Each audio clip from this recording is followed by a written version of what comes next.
Thank you, Mr. Speaker. I rise today to honor and celebrate the lives of Richard John McDermott II and Annamarie Christine McDermott, valued and beloved members of the Oswego County community who were tragically killed last year in a car accident on June 10, 2023. Nearly 1 year later, our community still feels the gaping hole created by the sudden loss of these two wonderful people. Rick and Annamarie left an enduring legacy and profound impact on their 3 children, grandchildren, family, friends, and our community, and also on me. I was fortunate enough to know Rick and to actually become friends with him over the past 20 years. He was a bright and engaging and passionate advocate, particularly for the Second Amendment, and also as an avid sportsman and conservationist. Rick believed in preserving the natural resources we are blessed to have in New York State, and especially in the beautiful region of upstate New York, where he resided for most of his life.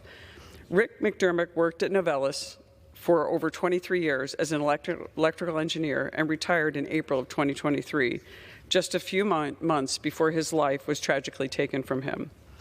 As an avid outdoorsman, Rick devoted countless hours to local gun clubs and conservation groups. He was a tireless advocate and trusted resource for hunting rights and Second Amendment rights across New York State.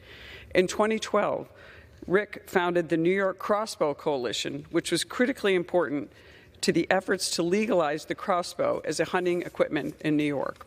I remember meeting with Rick to organize several rallies in Albany when I was a member of the state legislature against New York's unconstitutional gun law known as the SAFE Act, passed in the dark of night in 2013. Earlier today, I had the honor of meeting Tom, Rick's son, at the White House. They were touring the White House, and as a wonderful opportunity that we have as American citizens. And Tom informed me earlier that he was actually an attendee at one of these massive rallies at the Capitol in Albany. Rick was always leading the way on Second Amendment issues and always in Oswego. He was passionate, always trying to educate everyone in our community so they understood the true value of our Bill of Rights and everything that we stood for as Americans and as New Yorkers particularly.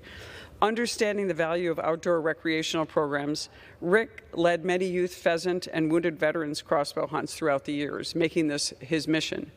Although I never had the pleasure of meeting Rick's lovely wife, Annamarie, she exhibited a similar passion and dedication to our community.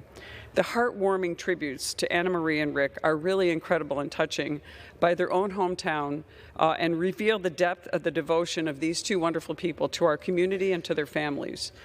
Annamarie McDermott was a devoted teacher's assistant for nearly 20 years in the Altmar Parish and Williamstown, otherwise, as we call it, APW School District. Annamarie was dedicated to supporting young, aspiring leaders in our community. She was described by so many who loved and admired her as a person who would strive to go above and beyond for her students. Annamarie created the Breakfast Club and also another club called the Rebel Club, which were beloved morning and afternoon programs that encouraged students to embrace learning and to foster stronger relationships with other students. They were united in marriage on May 16, 1987. Rick and Annamarie's legacy is not only defined by their professional achievements, but by the love and devotion they poured into their role as parents of Megan Birch and her husband Eric, who now reside in Canandaigua, also in New York's 24th District, Valerie Bullock and her husband Troy of Pulaski, Thomas McDermott and his girlfriend Allie Hamilton of West Monroe, and also the grandparents of Brayley and Mason Bullock.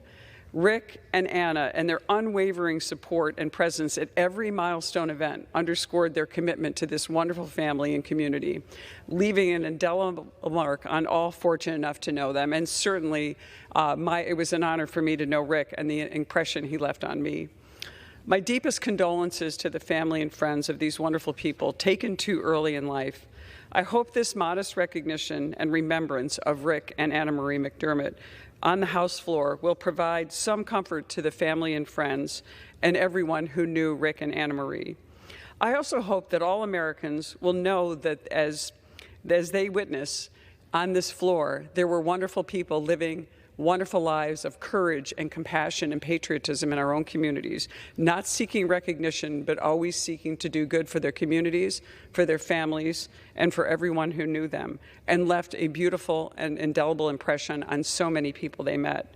I just want to say thank you to the families and everyone who have suffered through this very difficult year and have provided so much support, including the communities, to all that has happened and all that has happened to the young children, the grandchildren, and also to the kids, to Valerie, Thomas, and Megan, and all that they have done to try to stand strong in the face of this tragedy. With that, I just want to say thank you again to everyone who supports Annamarie and supported Rick and their family. And with that, Mr. Speaker, I yield back.